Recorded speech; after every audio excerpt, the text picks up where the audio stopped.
name is Danielle. My name is Cassidy. We love you, Glama! Oh, I love you too, Glama girls.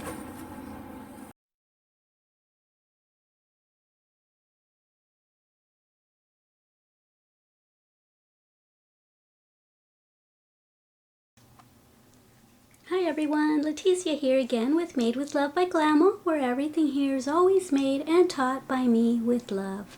Today we're going to have lesson 3 of Tunisian crocheting, and we're going to learn the Tunisian reverse stitch. So go ahead and get all your things ready. This is what we'll be needing. A Tunisian crochet hook, a crochet hook if you don't have a Tunisian crochet hook yet, a pair of scissors, a tapestry needle, and a small ball of yarn in whichever color you want to use. I'm using Red Heart worsted weight yarn in the color pink. Okay, go get your stuff. Let's get started. Okay, so for the Tunisian reverse stitch, we're going to be working behind our work. So these are the front bars. And these are the back bars, and we're going to be picking up the back bars today.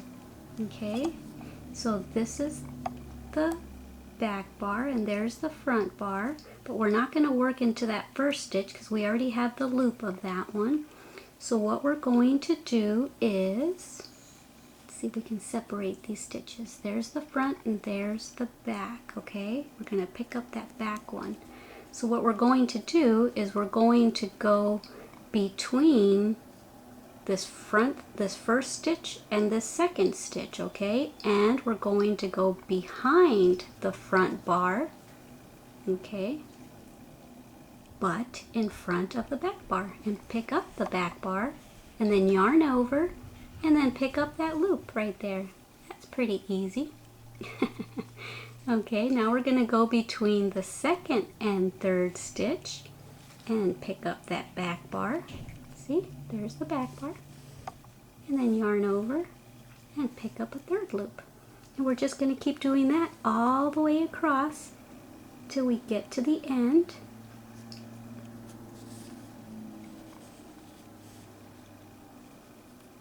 And it might take a little practice because we're working behind our work and it's harder to see. Okay, so there we are between the stitches. There's the back one and there's the front one.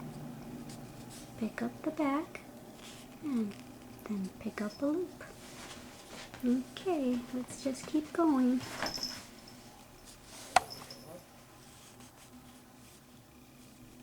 My doggy's making noises. She's moaning. She works so hard, sleeping all day. Okay, hope I'm going slow enough. I hope you can see. Okay, behind the front bar, but in front of the back bar, yarn over, pick up a loop. And for the very last stitch, we're also going to do the reverse stitch, but you can do it from the front because this one looks different than the rest of them, so you could do it from the front and the two ends would look the same. But for teaching purposes, since I'm teaching you the reverse stitch, I'm going to show you how to do the reverse stitch on the very last stitch. So we're in between the 9th and the 10th stitch, go behind the front bar, picking up both the back bar and that third strand that always goes between the front and back bar, and then yarn over and then pick up your loop, and we should have 10 loops, hopefully. 1, 2, 3, 4, 5, 6, 7, 8, 9, and 10.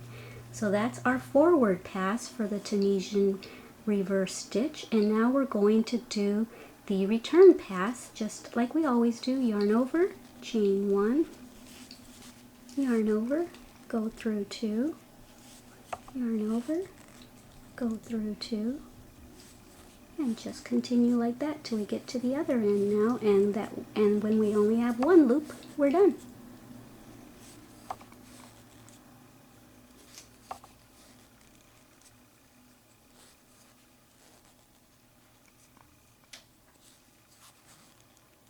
go. That is, oops, I didn't grab it, did I? Okay, so that's the reverse stitch, and basically the reverse stitch gets you these little horizontal bars, and just continue that way until you've got your 10 by 10 swatch, okay? And then we'll come back and we'll compare our swatches. See you in a bit. Have fun. Okay, so I finished my 10 by 10 swatch, and in patterns you'll see this stitch as TRS, Tunisian reverse stitch. Okay, so you'll recognize it if the pattern calls for a TRS stitch. That's what it is. It's a Tunisian reverse stitch that they're asking for. So anyway, and this is what it looks like in the back. I almost like the back better, but here it is, the Tunisian reverse stitch, and there's no Tunisian curl, so this is a good stitch to use if you don't want to have a Tunisian curl. You could start off with maybe a row or two of this stitch and then do the stitch of your choice for the rest of your garment. Another thing you could do is you could do a Tunisian reverse stitch and then a knit stitch, Tunisian reverse, and then a knit, and the knit stitch you're gonna learn next. So that's another thing that you can do if you don't like how the reverse stitch looks. So anyway, guys, I hope you enjoyed this lesson, and thank you so much for visiting me here at Made with Love by Glama, where everything here is always made by me with love. Bye! Thank you for watching our Glama's channel.